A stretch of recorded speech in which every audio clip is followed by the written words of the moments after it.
Issue గురించి మాట్లాడదాం. ఆ భారత్ పాకిస్తాన్ ఇష్యూ మొత్తం ఎంటైర్ ఇష్యూలో సరే దాన్ని రాజకీయంగా మాట్లాడకూడదు కానీ మీ అబ్జర్వేషన్ ఏంటి, అసలు ఏం జరిగిందని?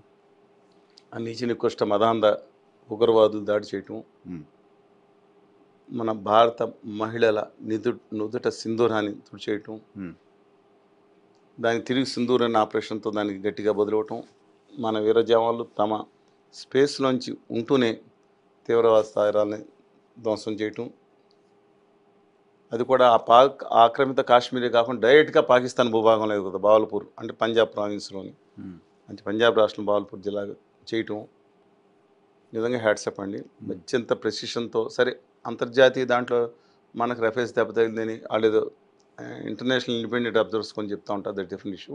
ఉమ్, but is a great effort done by and we had to salute our army first and foremost. Um, ఆ ఆపరేషన్స్లో వాళ్ళు తిరిగి ఆర్టిలరీ చేసిన దాంట్లో ప్రాణాలు కోల్పోయారు నాయకు, వీళ్ళందరూ చూశారు. ఉమ్, వీళ్ళందరికీ మనం stand by with our army at any cost.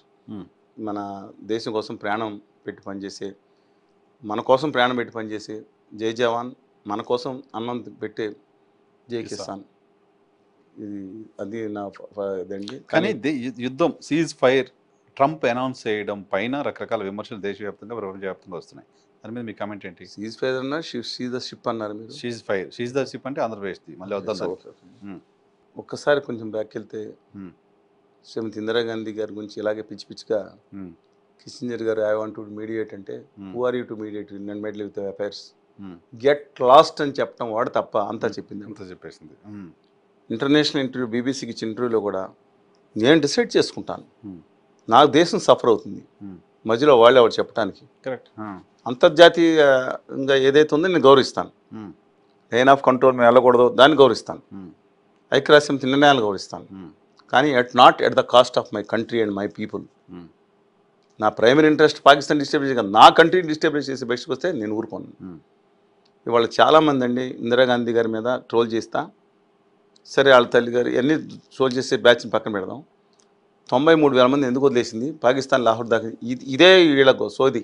ఉమ్, పాకిస్తాన్ ఆర్మీలో ముష్కర బ్యాచ్ తయారు చేసి పెట్టారండి. ఉమ్, 1971లో పాకిస్తాన్ ఎంత పవర్ఫుల్ ఆర్మీ అంటే ఇండియా కంటే ఎక్కువ అద్భుతమైన ట్యాంక్స్ ఉన్నాయి, పఠాన్ ట్యాంక్స్, ఉమ్, T-20 భయంకరమైన ట్యాంక్స్.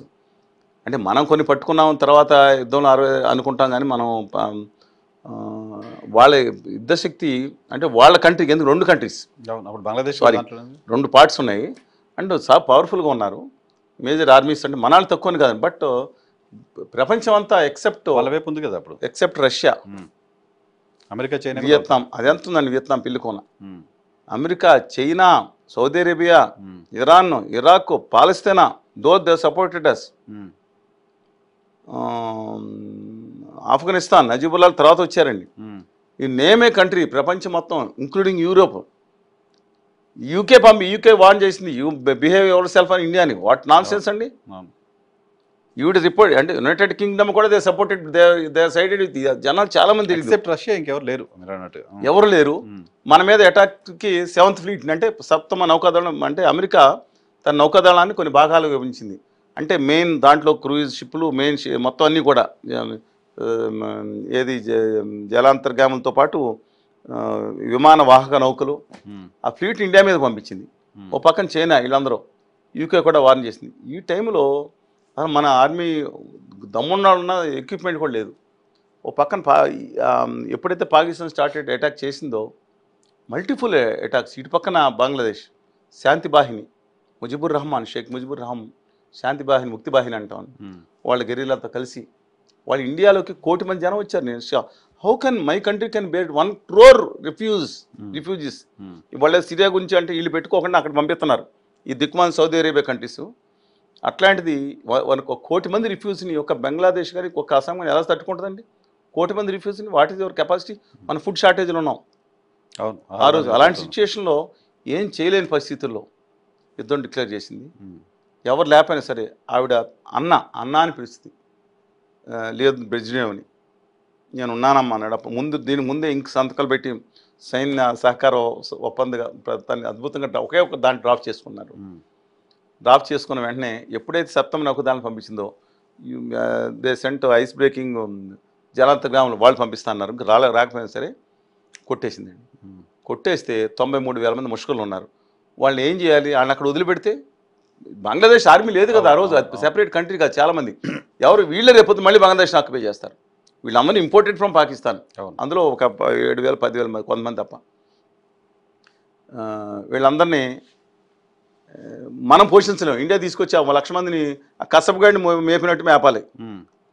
చూశారు కదా, పెట్టుకొని ఇచ్చారు కదా. అలా ఎలాగా నిర్ధారాలపై విచారించాలి, వాళ్ళ గౌరవం ఇవ్వాలి. మనం ఇండియన్ మన ప్రజాస్వామ్య దేశం.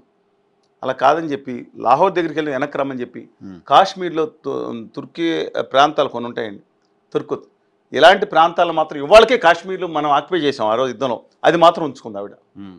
స్ట్రాటజిక్గా వీషేప్లో ఉన్న కాశ్మీర్ కోరం కింద ఉన్న దాని ప్రాంతాల్లో, సియాచిన్ కింద ప్రాంతాల్లో, ఇది నా దేశానికి, అదే వాళ్ళకి మన కార్గిల్ యుద్ధం నేను ఆక్యుపై చేసుకుంటున్నాను, ఇది మాత్రం వదలను.